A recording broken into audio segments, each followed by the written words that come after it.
अरे सर, अगर मैं इस पार्लियामेंट में खोद दूं, इसमें गड़ा कर दूं, तो खाने जहां का हिस्सा मिलेगा तो मेरे। हेलो दोस्त, कैसे हैं? उम्मीद करते हैं बढ़िया होंगे, मस्त होंगे, स्वस्थ होंगे।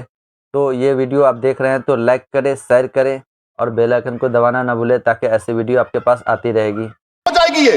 तो आज ओवैसी ने संसद में मस्जिद सर्वे, हिजाब, मॉब लिंचिंग, अजमेर शरीफ दरगाह के बारे में एक ऐसी आवाज उठाई है कि शायद ही कभी किसी ने इस संसद के अंदर ऐसी आवाज उठाई हो।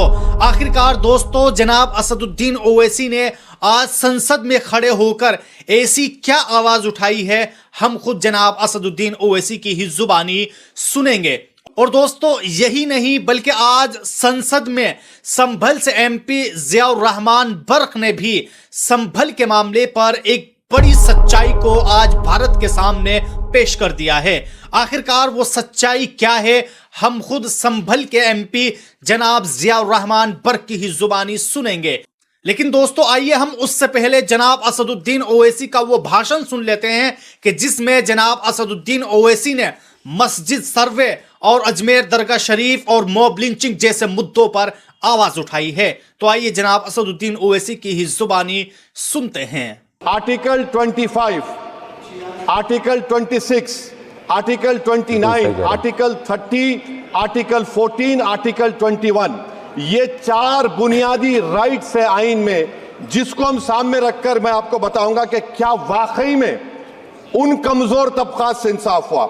मिसाल के तौर पर आर्टिकल 15 और 16 सर, 1950 का प्रेसिडेंशियल ऑर्डर निकला, तारीखी नाइंसाफी के खात्मे के लिए रिजर्वेशन दिया गया, तारीखी नाइंसाफी के लिए हजारों साल के जुल्म की बिना पर, मगर उनको नहीं मिला जिनका मजहब इस्लाम और मुसलमान था, जो भी उनसे भी नाइंसाफी जुल्म हुआ।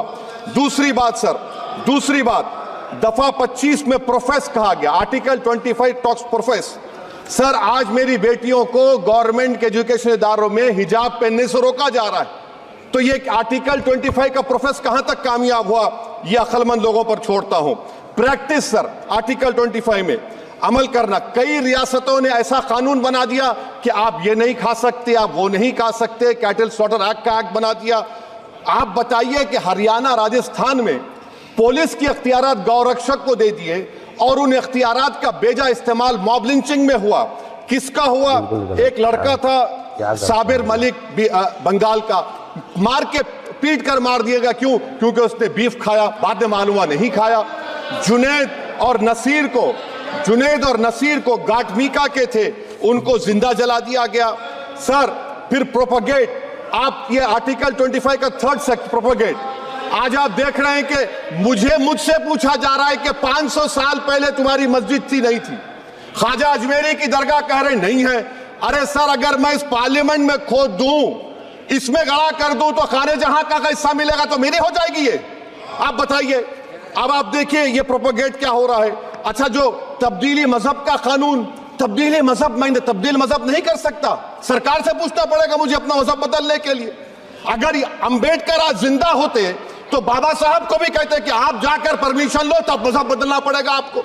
ये हालात आज यहां पर पैदा हो चुकी है। अब आइए दोस्तों, संभल से एमपी जनाब जियाउर रहमान बर्क ने आज संसद में खड़े होकर संभल के मामले पर ऐसी क्या सच्चाई बताई है कि जिसे हर एक भारत के नागरिक को जरूर सुननी चाहिए। आइए दोस्तों, खुद जनाब जियाउर रहमान बर्क की ही जुबानी सुनते हैं। मैं उस संभल की सरजमी से आता हूं जहां पर 15 दिन पहले एक संविधान को कमजोर करने का काम किया गया। वहां पे जिस प्रकार से 5 मजलूमों की जान ले ली गई, जिस तरह से 30 से ज्यादा लोगों को गोली मारकर घायल कर दिया गया और 27 से 50 से ज्यादा लोगों के खिलाफ मुकदमा दर्ज किया गया। मैं पूछना चाहता हूं माननीय सभापति जी, मैं सांसद हूं, मैं अपने मुकदमे का, मैंने कहा था मुझे डर नहीं है, मेरे खिलाफ मुकदमा लिखा गया, मैं वहां मौजूद नहीं था। और ये मुकदमा जो हमारे चाहे विपक्ष के सांसद हो या सत्ता पक्ष के सांसद हो, आप याद रखिए, जनता की आवाज हो, जनता के बीच में जाकर के आपके जवाबदेही बनती है। और मैंने अपनी जनता की आवाज को उठाने का काम किया, तो क्या गलत किया था माननीय सभापति जी? सिर्फ इस बुनियाद पे मुकदमा लिख दिया गया। आज मैं आपको बताना, पॉइंट पे बोल रहा हूँ, संविधान पर ही बोल रहा हूँ माननीय सभापति जी। आज जिन्होंने ज्यादती की है उनको सजा मिलनी चाहिए। और आज एक इमाम को सिर्फ इसलिए गिरफ्तार कर लिया गया संभल के अंदर कि सिर्फ उन्होंने अजान लाउड स्पीकर से दे दी थी। अफसोस है कि आज हमारे साथ ऐसी ज्यादती हो रही है। माननीय अध्यक्ष जी, हमारा संविधान किसानों को मजबूती की बात करता है, जो इस देश की रीढ़ की हड्डी है। 130 किसान जो 10 दिन से ज्यादा समय से जेल में बंद हैं, आप किसानों को हक नहीं दे पा रहे तो किसको हक देने का काम करोगे? मैं अफसोस करता हूं आज पूरे प्रदेश और मुल्क के अंदर जिस तरह से हमारे लोगों की हिफाजत नहीं की जा रही। एक मॉब लिंचिंग सिर्फ धर्म के नाम पर, अगर कोई मुस्लिम है, ओबीसी है या पिछड़ा समाज का, एससी समाज का है तो नाम पूछ करके उसकी हत्या कर दी जाती है। बुलडोजर चलाए जा रहे हैं। हेट स्पीच, अगर कोई हम कुछ बोलते हैं तो हेट स्पीच करके मुकदमा दर्ज कर देते हैं। और जो हमारे धार्मिक आका हमारे सल्लल्लाहु अलैहि वसल्लम की शान में गुस्ताखी करता है उनके खिलाफ कोई कार्रवाई नहीं। मेरे पास समय कम है, इसलिए तेजी के साथ में मुझे बोलना पड़ रहा है। माननीय सभापति महोदय जी, ये सवाल बंटवारे का नहीं बल्कि हम वतनों के लिए, जिनका जमीर मर गया है उनके जमीर को जिंदा करने के लिए है। हम चाहते हैं इस देश की आजादी, हमारी देश की, सभापति जी बस मैं अपनी बात खत्म कर रहा हूं, 1 मिनट।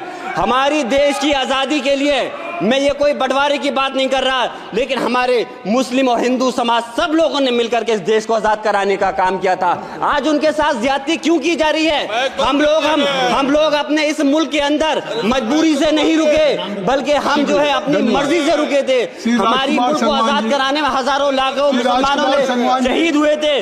माननीय सभापति जी, कॉन्क्लूड कर रहा हूँ सिर्फ राजकुमार से।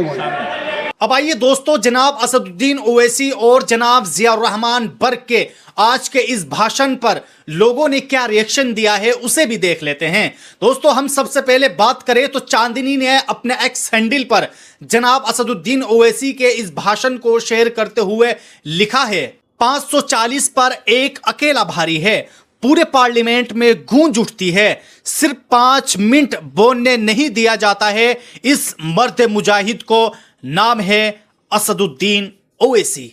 और दोस्तों, इसी तरह संभल से एमपी जनाब जियाउर रहमान बर्क के इस भाषण पर अंसार इमरान असआर ने भी कुछ इस तरह लिखा है, संभल में 5 युवाओं को मार दिया और 30 से ज्यादा लोगों को गोली मारकर घायल कर दिया जाता है। 2750 से ज्यादा लोगों के खिलाफ मुकदमा दर्ज किया गया है। आज एक इमाम को सिर्फ इसलिए गिरफ्तार कर लिया गया कि उन्होंने अजान लाउड स्पीकर पर दी थी। और दोस्तों, इसी तरह मिल्लत टाइम ने भी अपने एक्स हैंडल पर जियाउर रहमान बर्क के इस बयान को शेयर करते हुए लिखा है, संभल में मस्जिद के इमाम की गिरफ्तारी, जामा मस्जिद सर्वे, 5 मुस्लिम जवानों की शहादत और दूसरे कई मुद्दों को मजबूती से संसद में सांसद जियाउर रहमान बर्क ने उठाया और कहा, अब और अत्याचार नहीं करेंगे बर्दाश्त। तो बहरहाल दोस्तों, आप सब लोगों ने इस वीडियो के अंदर जनाब असदुद्दीन ओवैसी का भी भाषण सुना और आपने संभल से एमपी जनाब जियाउर रहमान बर्क का भी